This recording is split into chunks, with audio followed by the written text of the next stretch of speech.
Now it is completely wide open. There is no second guessing anymore what our nation is, how it is formed, how it is formatted, and who it protects and who it doesn't.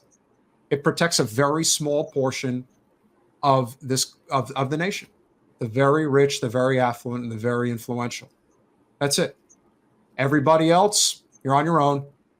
And to prove this point, if anybody thinks, and again, I'm not advocating for Trump, I'm not advocating for Biden, but if you have any doubt whatsoever, not saying it would be worse under Trump, but if you think it would be any different, this is our final clip for tonight. But this was from earlier today.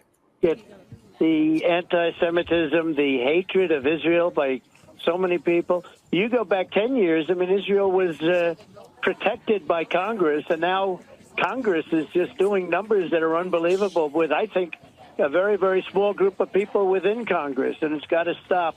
But we have to go back to the roots. We have to protect. We have to stop the anti-Semitism that's just pervading our country right now, and Biden has to do something.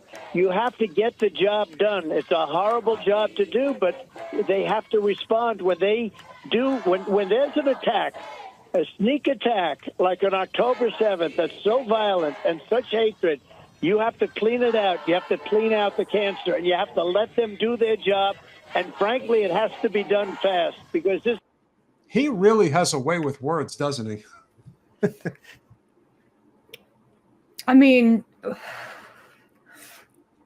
I think that he's familiar with what he needs to say to stay in the good graces of the politically motivated Zionists, seeing as though he has close familial ties with one family, the Jared Kushner, who, remember, was in charge of peace in the Middle East.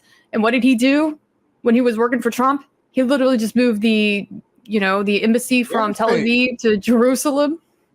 And then you had him at the Kennedy School at Harvard saying, that Gaza Strip, that looks like a nice bit of beachfront property we could get our hands on over there. Mm-hmm. Oh, yeah. God. And it's always, isn't it always amazing? It is always the pencil neck motherfuckers that are always the ones doing that shit. It's always the ones who are like, they're almost like effeminate in their disposition. They're the biggest little bitches alive, and yet they're the most spoiled. They're the most sheltered. And without hesitation, they are the very first to say, drop the bombs. The very first. Mm-hmm. And so it is scary. But the Donald has a little bit more to say before we wrap this up. This is not sustainable for anybody. The job has to be done. It has to be done fast. The United States has to get courage, and the United States has to speak up. Nobody knows where the U.S. stands right now. I think Biden is not on the side of Israel, and he's making a tremendous mistake. You have to clean up the terror that we witnessed on October 7th. But the bottom line is they have to be able to finish the job. You have to let them finish the job. You have to support them, but they have to do it quickly. And you can't let scenes like this. The head of Columbia should be ashamed of herself. The job that she's done, she should no longer be there. She should be absolutely ashamed because she let this take place, Sean. That's sorry. The thing about his politicking, which I've always found to be so measured and precise, especially when he won the first time. He always found a way to get to the left of Hillary or of Biden.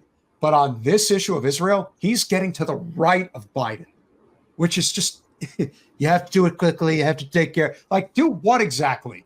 You mean just genocide the hell out of them? I mean, my God, what the fuck? I think Donald Trump knows that there's not enough people from within the Republican Party who's going to say to themselves, you know what, I was going to vote for Donald Trump, but seeing as though he is actively encouraging Israel finish the genocidal campaign, I just can no longer bring myself to support the guy. So he's not really losing any political. He's not really losing any political, I guess, ties to important voting blocks or constituents. You know, he's not losing any political or social capital. Let's just put it that way. Whereas Joe Biden, because he represents the Democratic Party, you know, the big tent party, who actually does not give a flying fuck about the very people they tend to pander to when they are trying to score cheap political points, usually on the campaign trail. They recognize that minorities are important to them insofar as if you can get them to realize just how bad their life could be under another Republican administration, they might just show up and vote for Democrats out of desperation. Like, my metaphor that I use to describe the Democrat and Republican Party lately is that both of these parties are on a boat watching us drown. We're drowning. We're fighting for air. We're gasping for breath. Neither are saving us.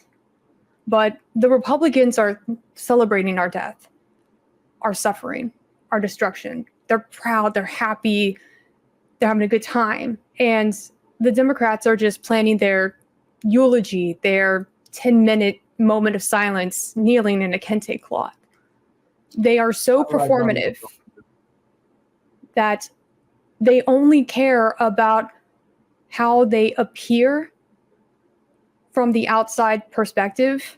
And if they can just convince people that they give a shit, well, that's all they're really after anyway. So long as it's enough to induce somebody's fear, fight, or flight response to the point that they end up going to vote, you know, in spite of all of the reasons why they don't want to. So I just think that's why Biden is kind of fucked. And Donald Trump can say those things and not really lose a lot of support at all. Because the people who are going to show up and vote for Donald Trump, they didn't give a fuck about Palestinians anyway. No, I think that I don't know what to think at this point, because I know that there is a significant anti-war push on the right, but it has a lot more to do with the libertarian isolationism type mindset. You know, and then of course, obviously the spending on war, which is again pointless. But you know, you take your wins where you could get them with people that, you know, may not share similar philosophies on economics. However, one of the big problems that I see is that we kind of are in this like really weird spot right now, because RFK would have an opportunity of a lifetime if he figured out that being in favor of the Palestinian people is actually a path that could actually win him the presidency, as crazy as that is to even suggest at this point. But his attachment to Rabbi Shmuley is it's so bad and so wrong on so many levels that you almost have to wonder if they've got something on him. Like, I never generally think that, but in his case, I think there's something more than what meets the eye, because anyone who affiliates with somebody like Shmuley has to be half-cocked insane, as far as I'm concerned.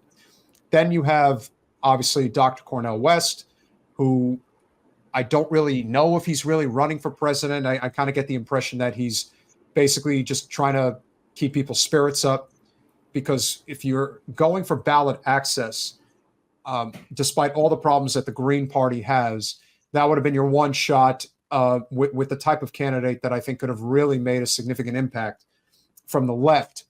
But he's not on that ticket anymore. You know, like, I don't really have an issue with Jill Stein. She was on the podcast a couple of months ago.